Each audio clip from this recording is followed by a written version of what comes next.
Retaining pupil trust without promising confidentiality. If there is any possibility of a pupil doing themselves harm, then you simply cannot keep their confidentiality, no matter how much they might want you to.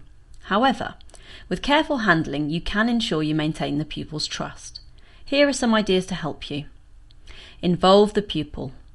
In order to retain the pupil's trust, you need to involve them in the process of informing others.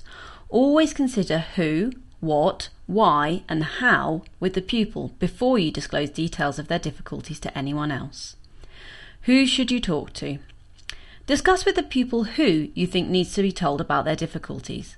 This list will depend on your school's policies and procedures and how advanced the pupil's eating disorder is, but the people who you might want to consider informing are the pupil's parents, the person with lead responsibility for eating disorders in your school. This may be the child protection officer, the head of pastoral care or the head teacher, the pupil's form tutor, the school nurse or counsellor, and a close friend of the pupil. Why should you talk to them? Talk to the pupil about why or why not specific people should be told about their eating difficulties.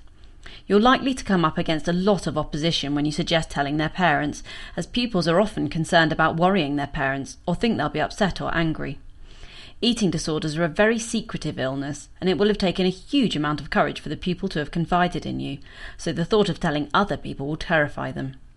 You need to be able to give justifications for sharing the information with each new person. These may include, you have to. It's school policy that certain people should be told. They'll be able to offer support. They may have been worrying about the pupil and will be relieved that steps are being taken to address things. Or they need to know so they can make certain allowances for the pupil. What will you say? As well as agreeing who you should speak to and why, you should discuss with the pupil exactly what information will be shared. It's likely that the pupil has told you a lot more than needs to be passed on, and that there may be some aspects of what they've shared that they consider to be embarrassing or highly personal, and would prefer you left them out when passing the information on. Between you and the pupil, you should be able to agree what each person needs to know in order to be able to offer the most appropriate support or follow-up. In general, the pupil will feel happiest if you share a minimum of information. As they become more comfortable with talking about their eating disorder, they may happily share more information. How will you tell them? Talk to the pupil about how the people you've agreed will be told about their eating disorder. Do they want you to pass on the information? Would they like to do it themselves? Would they like you to support them in having the conversation? Or perhaps they'd like to work with you to write a letter or an email if they think a face-to-face conversation would simply be too difficult. Think too about where the conversation should take place. At school, at home, outside school. All these seemingly small factors can make a huge difference to a pupil who's panicking about their secret getting out. Allow the pupil to feel in control. The important thing about this process is that you're enabling the pupil to feel like they're retaining some control.